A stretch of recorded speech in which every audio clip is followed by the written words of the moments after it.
All right, so Avowed. Wow.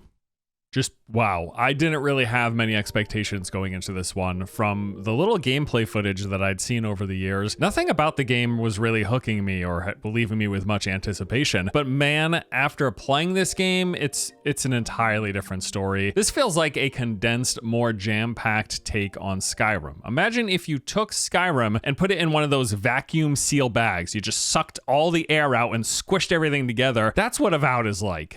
There's little in the way of open expanse for you to wander through, sure, but instead what you're left with is points of interest, camps, huts, enemy outposts, caves. There's just stuff to see and do everywhere you turn. And I'm comparing it to Skyrim because there's some obvious connections between the two, but I don't quite think it's going to reach the heights of Bethesda's masterpiece. However, nevertheless, even just from my early preview of the game, I'm pretty confident that Obsidian has built something worthy of praise here. While it is smaller in scope, Avowed still manages to deliver a sense of exploration and discovery in a fantasy setting infused with Obsidian's charms, loaded with secrets, puzzles, and loot to be found, interesting characters and places to discover. I don't know, man. I'm just impressed, frankly. I really enjoyed what I've seen thus far, to the point that Avowed is now one of my most anticipated games of next year. I liked it that much. So let's talk about it. Things begin as per usual at character creation, although unfortunately for whatever reason they didn't let us record the intro to the game, maybe due to spoilers, I'm not exactly sure, but all of the expected stuff is here. You're going to select your character's appearance from a wide range of options, including the godlike features that you want on your face, which ties directly into the narrative. We'll get to that. You also pick your background, which determines your starting weapons and unlocks certain dialogue options. And then after a brief tutorial introducing you to the basics, you arrive at the docks of the first playable open world zone, which are the Dawnlands. And here you will immediately meet a few new characters who then lay the groundwork of the game's story, which is you are playing as a dying breed of god-touched beings, and you specifically have been sent on this mission to help the people of the living lands. Help them with what exactly? Well, there's a mysterious plague that's been spreading, wreaking havoc on the people, creatures, and environment. Your goal is to solve the mystery of that plague, helping however you can, while also dealing with these magical crystals that whisper to you from time to time as you play through the game. And there's also the fact that you stick out like a sore thumb. Most people think that the god-touched beings are a thing of the past, yet here you are, a bit of a fish out of water, but you're in good company as there are literal fish out of water people walking around these lands as well. One of them acts as your companion. And that's about all I will say for the story stuff. I will add though, I have quite liked most of the characters I've come across. Story and narrative and dialogue stuff at the bottom of the barrel in terms of things that pull me into a lot of these games, even fantasy RPGs that are dialogue heavy. I'm more about the world building and the immersion and storytelling through exploration and doing stuff. But nevertheless, I've liked what I've seen here. Like, I've quite enjoyed these characters. The game does include the expected dialogue options, with the majority of the quest and interactable NPCs giving you multiple responses or questions that you can ask them throughout. Lots of personality in these characters, a fair bit of humor in here as well, and some great VO delivery. I liked it across the board. Okay, so you're on the docks, you got the story basics, you got the lay of the land. Now it's time to get out and go exploring. As I said, Avowed feels like a condensed, jam-packed version of Skyrim. And I'm referencing Skyrim here, but really you could compare this to any large-scale open-world RPG because it's like those, but in a much tighter package. It's what I refer to as not open world, but open zone. You've got these rather big single zones that you are free to explore within their bounds, but there are bounds all around the edges that you can't go past. And how big is it? Well, we only had a preview which only gave us access to a single zone, but I get the sense that this game could be rather substantial. This preview gave us access to the one area after the tutorial, that being the Dawnlands. In this zone alone, I have already spent roughly 15 hours with the game. That is how long it took me to go around and see just about everything here. But not even everything, because we didn't even have access to the city of Paradise, which is a rather large, taking up a good chunk of the center portion of the map that was restricted from the preview, presumably because it progresses the story into the subsequent subsequent zones. So my guess is that this first zone could easily have a solid 20-ish hours of content if you spend time thoroughly going around looking for everything, checking in every corner, searching around for loot and hidden treasures and secrets, and there's a lot here to see, which we'll get into. So pulling back from the Dawnlands into the world map, we can see here what looks to be the rest of the available play space that we'll have come launch. This is referred to as the Living Lands, and as you can see, the first zone, Dawnlands, makes up just a small fraction of this overall map, which has me quite excited that the game could be fairly decent in size. I assume that there's going to be at least 4 to 5 zones in total based on what we're seeing here and the number of sections that have fairly detailed sketches to them similar to the Dawnlands, but that is just a guess right now. Either way, if the first zone is any indication, this game could be pretty big because again, I'm guessing if you're really thorough,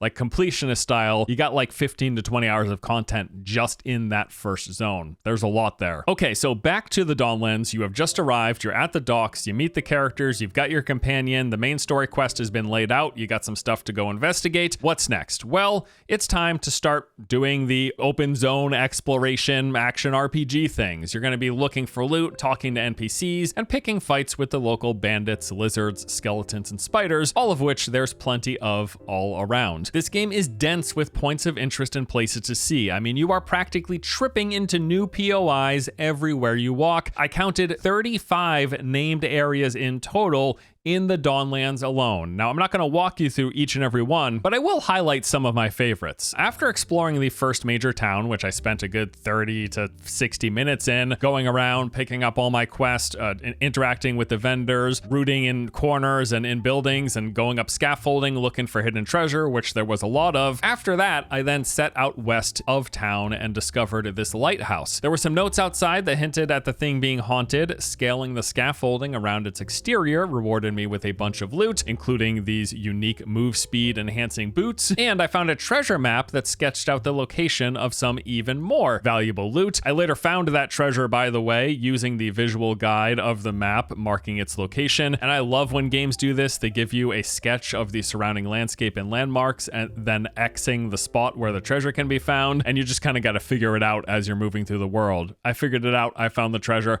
Wasn't super hard, but again, I like when they do this instead of just placing the pin on your map. Leaving the lighthouse, following the coast to the north into the Fractured Shore area led me to Dehennigan's cottage. Now, I had already spoken to the owner of this building back in town. She told me that her house had been overrun by these Zorups, which are basically like these big lizard people, and she was right. They had set up camp all around the rock islands leading towards her home, with even more found inside. I cleared the cottage, but something didn't quite seem right with a painting on the wall depicting lizard people holding hands and dancing with humans. Seems like there's something more to this, and there was in fact, but I won't spoil it. Fast forward, after a bit more exploration, managing around with loot and doing my inventory and hanging out and chatting with my companion, I then stumbled across this old fisherman's hut with a note inside warning us to avoid a nearby cave as something dangerous was lurking inside. So of course I immediately seek out that cave, finding one right around the corner. Stepping inside of the ruinous caverns, I was then introduced to my very first dungeon. There's many of these scattered throughout the game, presumably. I have already found 3 in this first zone. This one was a cave system chock full of spiders. Traversing deeper inside eventually led me to my first real boss encounter against a rather large spider queen. This was a pretty tough fight, actually. I ended up dying during it. In attempt number 2, the spider queen was dead, and I was rewarded with a new unique armor piece as a result, which I think I'm still wearing 15 plus hours later. There's also an old cemetery that's being ransacked by grave robbers. There's abandoned ruins full of booby traps ghosts with some valuable treasure up top. There's a massive subterranean temple that's loaded with enemies, puzzles, bosses, a nefarious NPC who's got some ulterior motives, and a shrine to one of the old gods. And that is just 6 of the, count them, 35 named points of interest in the Dawnlands alone.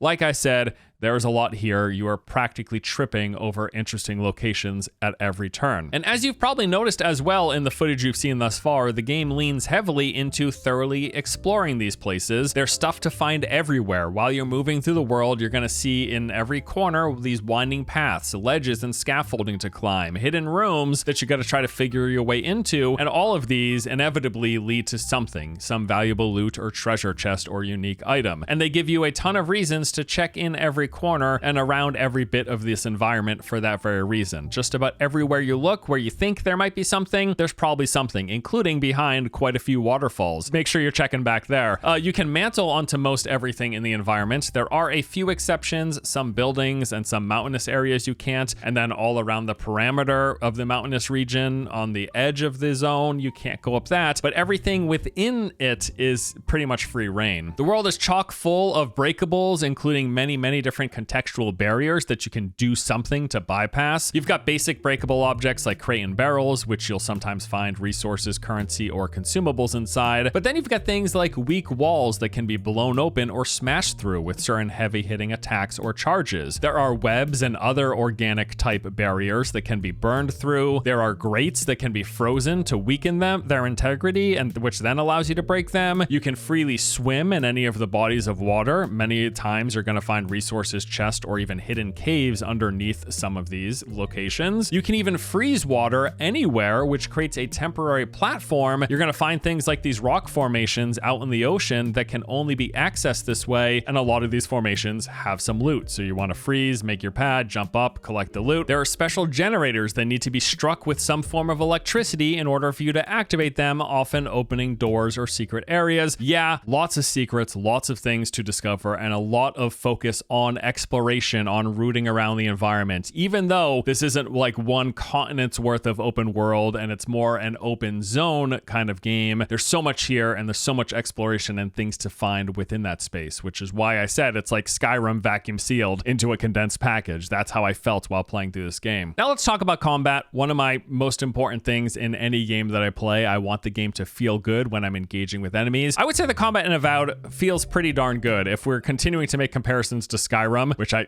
get, probably getting tired by now, it feels leagues better than that, like substantially better. I mostly played melee, going with this fighter build, primarily using a shield as well as a one-handed weapon, although I was starting to make use of ranged more often, using muskets and pistols later on into my session. Everything here has a nice sense of impact, good sounds, good animations, enemies responding to being struck. All around, I think the combat felt good. You've got basic attacks as well as heavy variations. You can block, dodge, and parry, and the whole combat dance revolves around balancing your attack cadence to manage a stamina meter that you don't want to overcommit because then you'll be drained. So it's all about dealing some damage, then avoiding enemy attacks by either blocking, dodging, or parrying, and then doing a counter, all while trying to make sure you do not deplete your stamina because that puts you out of commission waiting for its recovery. Enemies have some sort of a stagger bar as well. You build this up, and when it's full, any attack you perform will then give a big, heavy damage dealing combo. Crouching will put you into stealth, which allows you to perform sneak attacks from behind if you remain undetected. The game's got a built-in self-revive called Second Wind. Basically, you can use this once per fight as it's on a big cooldown, but it gives you a second opportunity. Your primary resource is this thing called Essence. It is spent whenever you cast special abilities or spells. If you're playing like a caster class, they do have mages in this game. For me, my main spell that I was using this on was Charge. Essence can be refilled with consumables, but then also when you kill enemies, they'll drop these little small orbs that give you a small amount of essence as well. And also in combat, you have access to a radial menu. You can pull it up, it will pause the game, and then this lets you select certain abilities. You can consume potions or other consumables like food and essence restoring ones that give you buffs. There are throwables like grenades and different elemental ones. And then some of your companion abilities are in here as well, because yes, as mentioned,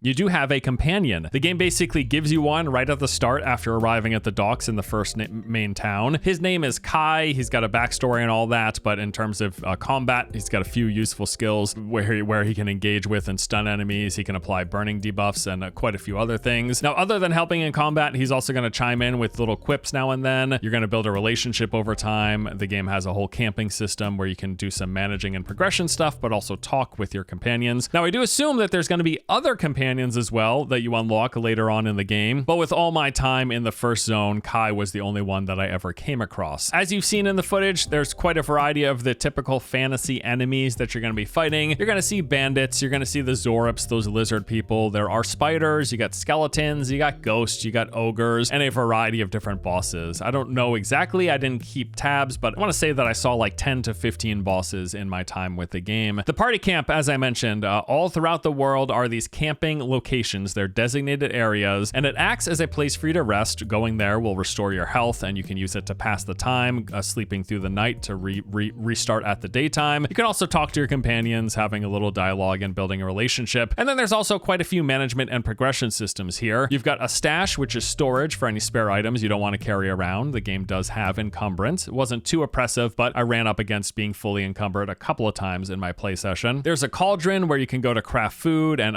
make upgrade materials. You've got a workbench to upgrade your weapons and armor, increasing their stats as well as their rarity. And there's an enchanting system specifically for that unique yellow gear where you can use rare materials to enchant the item, adding either enhanced effects that it already has or additional effects, some variety in terms of customizing for your build. And then you've got this totem shrine. You find totems as you play. These are dedicated to the old gods, and activating the totems reward various passive buffs, which give you some just nice additional enhancements. Now, in terms of progression, this is an RPG and there's quite a lot of it. You will level powering yourself up. You've got abilities to pick from. These are broken up into 4 different categories. There is fighter, ranger, wizard, and then the godlike abilities. Fighter is basically your melee and tank focus. Ranger is range weapons as well as stealth. The wizard is your mage, and then the godlike abilities you unlock no matter which class spec you decide to go with. These are mostly tied to the main story quest. You start off with backstab as your first godlike ability. The next one that I unlocked was this AoE damage and heal ability, and then I also got a passive HP boost as well. It looks like, based on what I see here, there's going to be 4 additional active and passive skills that you unlock later on. I should note that you can mix and match as you please from the 3 different class trees, however you like. For example, I started as fighter, but I eventually picked up a few skills in the ranger tree, mainly increasing my one-handed damage since I was using a lot of one-handed melee weapons. There are both active and passive skills in those trees, and each skill has multiple ranks you can increase. You unlock more of them as you progress every 5 levels. And then there's also a whole section for abilities that you unlock for your companion. Also, when you level up, you get character stat increases called attribute points. These consist of 6 categories. There is might, constitution, dexterity, perception, intellect, and resolve. You start out with a certain distribution of these based on whatever you picked during character creation, and then for every level you get 1 additional point that you can spend. Looks like there's some diminishing returns here which incentivize spreading them out. You can also find gear that will add additional attribute points as well besides what's in this panel. Speaking of gear, there's a lot of gear to find in this game. One of my favorite things, looking around, getting good gear, trying different builds based on the unique gear that I find.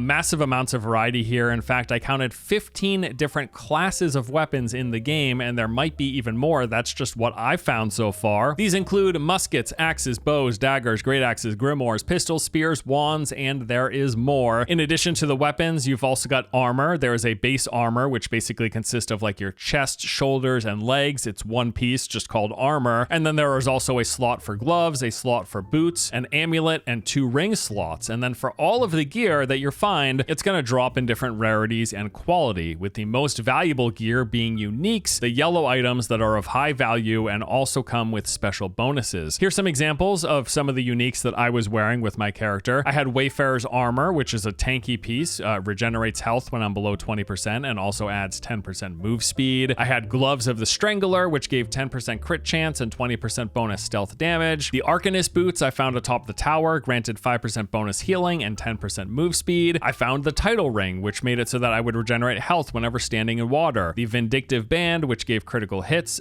making them deal poison damage. My one-handed sword was Last Light of the Day. Killing enemies with it would restore 3% of my health, and then hits also deal fire damage. And then my shield, Wind and Wave, added 10% move speed as well as giving me frost resist. And those are just some of the uniques that I was using for my build towards the end of my playtime. There were many more that I found. I want to say I found like 15 to 20 uniques in my time playing the game, but that's just the stuff there that I was wearing. Items are going to be dropping all over the place. You'll find them in chests, you will find them on corpses, you will find them on enemies that you kill. You're going to get a lot of different types of weapons. You'll see many stacks of like a one-handed common sword, and you can choose to either store those, sell them, or break them down for crafting resources. And all of that gear can be ranked up and enchanted as well, making it stronger, moving it through the tiers, increasing its quality and rarity. Okay, so that is the recap. Let's go on to my thoughts of the game thus far. In general, as I covered at the top, I really like what I've seen of Avowed. I'm thoroughly enjoying this game. The amount of detail packed into every corner of the world. I love the loot. I love finding yellow unique gear with the bonus stats. It's exciting every time I get a new piece. I think the combat feels solid. Like I said, melee combat in particular is leagues better than it was in Skyrim. Visuals of the game overall I find quite pleasant. I do like the fact that they went rather bold with their coloring. This is especially good looking when it comes to nighttime. Many of the plants in the environment have this bioluminescent glow, which just looks really, really cool. The game is also really polished from what I saw. In fact, I don't think I encountered a single major bug or glitch in my whole time of playing. I really like most of the character NPCs that I've come across, and again, that's like low priority for me, but what I saw was pretty good. The game seems like it's going to be pretty big. If that first zone was any indication, depending on the number of zones that they have, we're looking at potentially many hours of exploration here, which I'm excited to see how that pans out at full release. Also, quite a lot of funny moments. Like, for example, one of my early companions, after coming up on shore shipwrecked, I jumped in the water. I was just looking for loot or something, and my companion was like, you're gonna go swimming after everything that's happened? Because yeah, my ship just crashed and I was washed ashore. But yeah, it is strange that I wanted to go back in the water, right? Maybe I wanted to rinse off. Or at one point I came up to a pyromancer who was tinkering with a spell and then proceeded to blow himself up. Yes, they'll never stop me. As for my feedback or the things that I'm not loving so far, probably one of the biggest ones is the UI, specifically the combat-related UI, like enemy health bars and the damage pop-up numbers. They seem really out of place with the rest of the game. Like, they seem out of place with the immersion and the environment and the world, and they even seem out of place with the rest of the UI. The combat UI, combat-related UI, I got used to it, but it really stuck out to me initially as like, whoa, I don't think this looks good. It doesn't jive. Something wasn't clicking with me. I also don't love that as the main character, you have to have this fungal stuff on your face. It's part of the godlike attributes. Now, you can hide it so that you don't actually see it on your character, but it's part of the narrative of you are a god touched, and other people notice that you're a god touched because you've got like basically a coral reef growing out of your face. You can't not have it. You have to have some variation of it. You can just hide it so that you don't see it. But yeah, I was like, okay, whatever. Performance, gotta say, was a bit all over the place. This is also probably one of the bigger negatives. The first day of playing, it was rather choppy. The frame rates they stayed high. Like, I think I was still hovering between 90 and 120, but it was fluctuating a lot. And that's just as bad as being like it's not as bad as fluctuating at a low frame rate. Like, it'd be way worse if it was like going into the 20 FPS, right? But it stayed high, but it was really, really fluctuating. I didn't love that. Now, on the second day, I tried enabling DLSS, and that basically fixed the issue. It was pretty smooth from there on out, but it would be preferable if we could play without DLSS enabled, so hopefully they work on performance coming up to release. I'll also add that as much as I really enjoy exploring in the play space, the world does feel a little static. It is densely packed with points of interest, but it's also kind of light on enemies. There will be some locations, some of the points of interest, and specifically the dungeons, will have rather large groups, and there are some enemy camps that are pretty highly dense in number of enemies, but the spaces in between and a lot of the smaller points of interest are pretty much empty. I would love to see more enemy density, even if it was just an option. Like, maybe the higher difficulty increases the number of enemies. Speaking of which, there are difficulties. I played on hard. There was one more difficulty right above that. Maybe I'll try that at release. And another note in the dislikes or the cons would be that the game is pretty darn handholdy. The puzzles have all been very easy. The traversal locations are quite obvious. Any climbable area will either have ropes hanging from it or have some sort of paint on them. Even the loot and treasure is pretty easy to find because it all makes this kind of glittery, glistening sound, so you really can't miss the fact that there's loot hidden somewhere. It's just a matter of figuring out how to get to it. And even all the objectives and the things that you can pick up, they're all glowing. Now, I think some of the stuff you can turn off in the settings, so it would make it less handholdy if you wanted to be more immersed in the world and not have highlighted objects, or I don't know if you can disable the treasures making a glistening sound, but I just wanted to point out there isn't much brain power required for exploring the space or for finding secrets, but there are still secrets and exploration to be had. It's just pretty straightforward, if that makes any sense. But even with those negatives accounted for, overall, man, I really like Avowed. Like, I am so pumped. Yes, it's one of my most anticipated games now of 2025 after just playing this intro. Loved what I saw, loved the open world, loved the combat, loved the exploration, loved the character building, loved the points of interest, loved it as an RPG. Just so much I loved across the board. I think this game is great, and I cannot wait for its full release. Really keen on this. All right, well, that about does it for my preview of Avowed. Thanks as always for watching. I will most likely do a full review come launch, diving more into the positives and negatives, getting more into detail. Hoping everything holds up though. Fingers crossed, because I like what I've seen. Thanks again. Until next time. See y'all later.